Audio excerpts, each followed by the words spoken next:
ya komela ya kolata na bambongo puis bazolo ba copie ba corruption ezate mais soki candidat ye pana yo akabele yo bongo secret wana kana ko corruption te to zongi samayele na biso asima le gouverneur qui le regarde comme ça qui n'a jamais aidé les gens qui n'a jamais inauguré qui ne travaille pas bien siko to uta na réunion a signé papier on va faire la biso ba député nyonso net pour budgétaire oyo to voter na budget rectificatif que photos ou à 1 milliard que na budget rectificatif après 100 millions donc dans l'assemblée mobile un gouverneur qui ne respecte pas les gens que moi je ne peux pas supporter bana matadi bana mwanda kongo central mvi sika na ticket mon quoi beno que c'est là lundi parce que nous ne pouvons pas continuer à faire les aventures mais que na pétrole mais bana kubima tama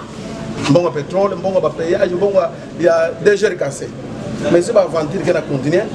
Moi je suis député. J'ai été réélu et élu encore dans la nationale.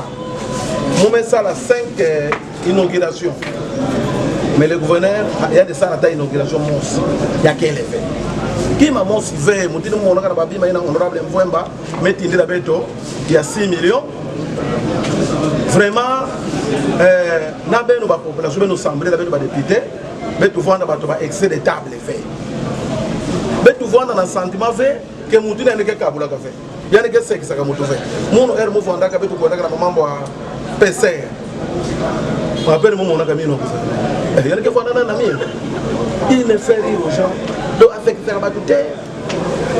À considérer Kabatouté, à qui pas Kabatouté, les lomis nous comme bien. C'est du corbeau et les renards. Il est en train de flatter les députés pour distraire encore notre confiance.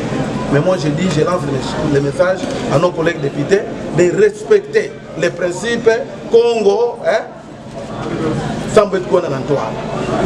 Ben beba journaliste moko waka journaliste mo supply na pipa yani tubaka awa ba mambo mbote kana ba pesa ne pe madie ondo limbondo il commence à inventer le gouverneur qui n'a jamais inauguré ni à matadi donc na ba territoire nyonso côté tozali territoire ko voter kibando oyo asali simisala biso na chela to ko voter te po asali loko te bino na matadi so stade silaki na matadi so ki ba machine silaki banzela wana robaki so ke silaki ça va bien ko bozomona ba voter qui est ba to sala ki ba propagande est bozomona est no ba quartier net des adhérents